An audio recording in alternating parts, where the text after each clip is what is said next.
Welcome back to Good News Central Virginia. I'm Charles Thomas, and today we're here with Alvin Shell, a wounded warrior, and Major Thotos of the Spotsylvania Sheriff Department.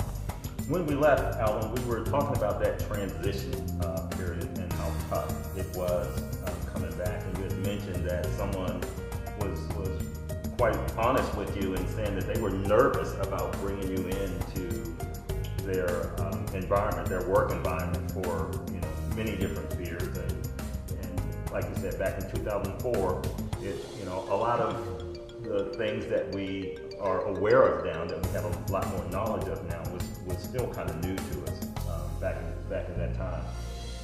So you're trying to get back. You have a family you want to support, and you're going through this process. A lot of us, had gone through the work process and didn't have,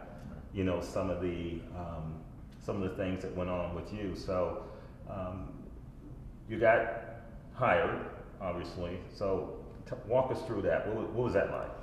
Well, it was fairly difficult, and you're very right. I had a family that I had to support, and there was no option there.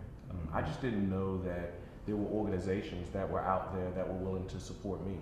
And there were very few organizations at that time, not as many as we have now, but there were organizations out there willing to support me. And they saw my resume, they knew what I was dealing with, and it was almost like a headhunter organization.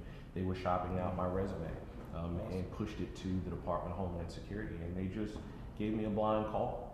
And matter of fact, they called me after one of my surgeries, one of my failed surgeries that I had on my arm, and I was probably not in the best frame of mind, but they called me. I did a couple phone interviews, and they hired me from phone interviews.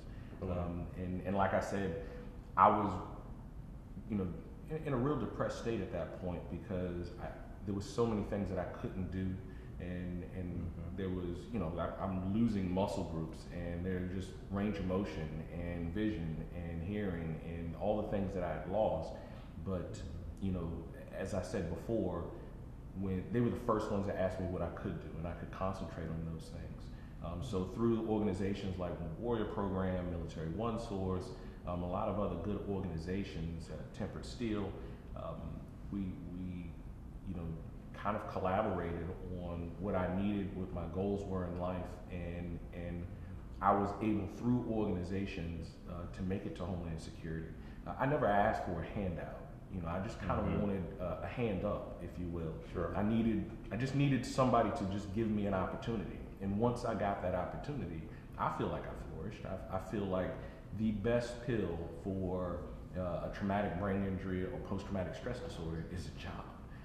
If Getting you busy. Absolutely. Getting you busy. Yeah, you sure. can't give the Percocet or the Vicodin to someone and then put them back in a situation that they think is hopeless.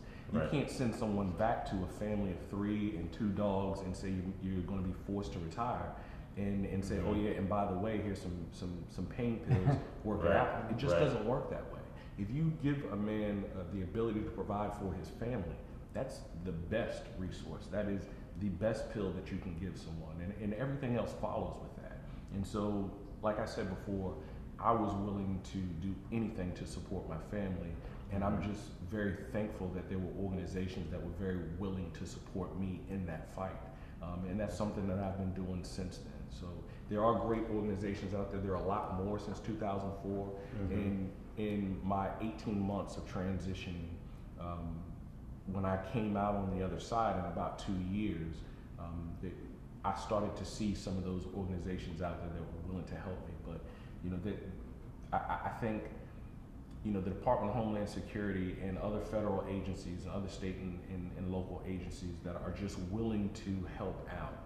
And they're not just taking anyone. They're taking the people who want the help. They're taking the people that can contribute to their organizations. And if those veterans are very willing to do that, if they have a good head on their shoulders, you can contribute again, maybe not exactly how you did when you were in the military, but definitely, you have a job that's just as equivalent, and you make, just as big of an impact, maybe not on the nation or the military, but maybe on, your community.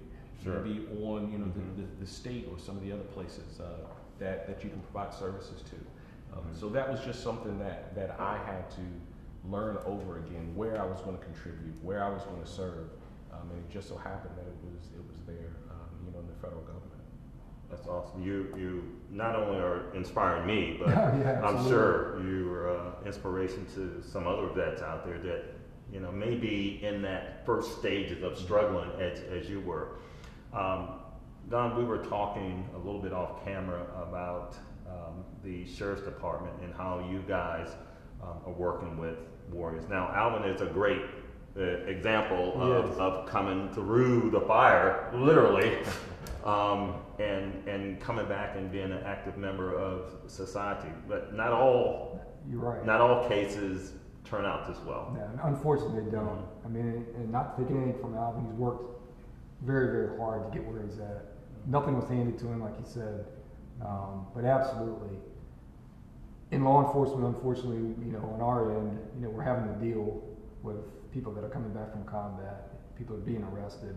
Our jails are obviously are full of guys that have served for our country, patriots.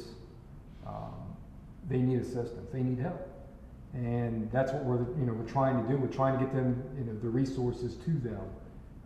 One thing that the common denominator is most of our veterans, and it goes across the board. I mean, I've talked to gentlemen in their 90s to recent, kids in their 20s. The commonality is a lot of them just don't want the services. They feel like they've served their country and they want to move on. But we want to help, and that's what we're trying to do. We're trying to provide the services, put it out there, let them come, let them see other people that are in the same position that they were in, and try to get them some assistance. But you're right, not everybody has had the good fortune and put the effort in that Alvin did to come out on the other side of it unscathed. There's guys that have had the same opportunities, but they just chose not to take those opportunities for whatever reason, But that's what we're there to do from the sheriff's office, to try to help them and try to provide services for them.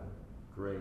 So we're going to take another quick break, but when we come back, I want to talk a little bit more about this event and the sheriff's department efforts to assist wounded warriors out there. So we'll be right back.